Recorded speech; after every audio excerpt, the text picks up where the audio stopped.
Good morning guys! Today is Friday. Kung napapansin nyo marami akong parang kagat-kagat yan. Ano yan? Kagat ng mga pulgas. Gawat yung aso namin is buntis. Nahirapan kami magpaligo kasi parang nananakmal siya. Baka kasi mga gat bigla. Hindi naman sa inaano ko yung aso naman kasi syempre alaga naman namin yan. Malay mo, diba? Hindi naman natin naasahan ka talaga mo yan. Mga gat talaga yan.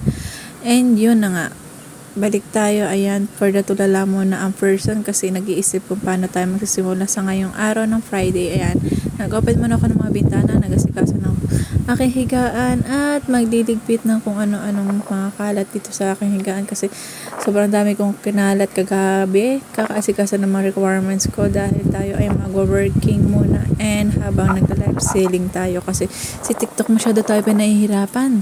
Sasaktan tayo lagi. Nakailang suspend ako kahit anong gawin ko, kahit hindi ko na masyado yung pineflex lahat ng ating panindan. Sinususpend tayo, ayaw yata tayo payamanin. Charies. Ayan, nagligpit muna ako ng mga sinampay ko nung isang araw pa to, isang linggo na yata itong nakasampay dito. At nagulat na lang ako, nakasampay na yung mga ni-washing ni mama kagabi.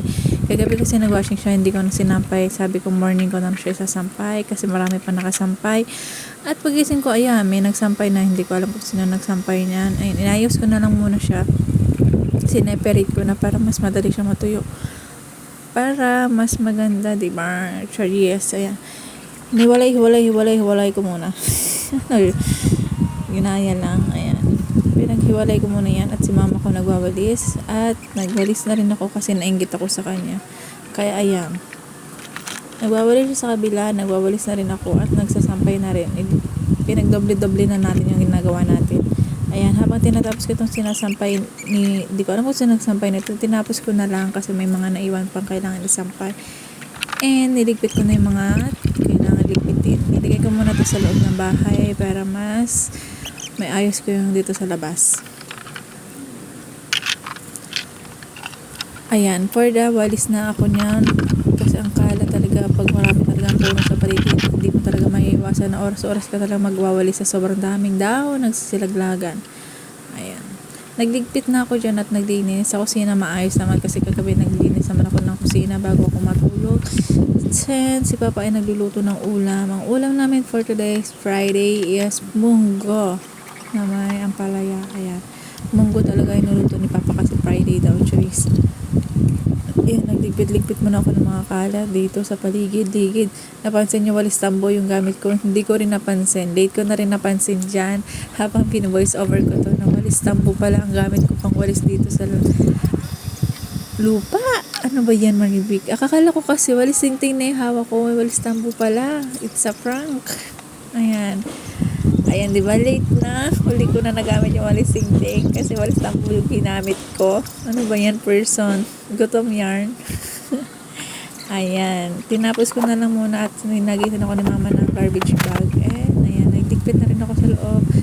Kasi sobrang kalat talaga. Ayan, ayan. Nagdikpit ko na rin mga kinuha kong sampay para mas ilagay ko na sa mga damitan. Ay, nako. Mahirap talaga pag mag-iisang babae ka lang sa bahay, no? Gusto mo lagi malinis yung bahay. Charis. Hindi, nag-iisang babae na kasi ako, anak nila mama. Alam nga naman, lampo. Hindi, nag-iisa na ako, dalawa lalaki. Yung isang bunso namin, nando sa Batangas, may asawa na. Ako rin may asawa na ako, pero nasa Laguna yung asawa ko. Doon siya nangupahan. Dito muna ako sa bahay nila mama kasi kailangan nila ako dito. Ayan. Kuya ko naman, wala siyang asawa. Nandito rin sa bahay, nakatira sa bahay na nila mama at papa. Magkakasama kami dito sa bahay, pero nag-work kasi siya, nasa office siya maaga siya napasok. Tapos meron siyang church, nag-ano rin siya sa church kasi minsan na siya nauwi. Nauwi naman siya araw-araw, pero syempre hindi siya yung usually nauwi ng, kunwari pag out niya sa work, nandito na siya sa bahay. Yun. Mas busy siya sa work and sa church niya. Kaya wala rin time dito yun sa bahay na mag-asikaso. Yan, for the breakfast muna ako and yun. Nakapag-live na ako niya. Yun, ang gulo-gulo ng live ko. Bakit hindi ko maintindihan kasi nasuspend na naman tayo. Kakain muna ako, papakalma ng aking sarili and magpapak na ako maya-maya.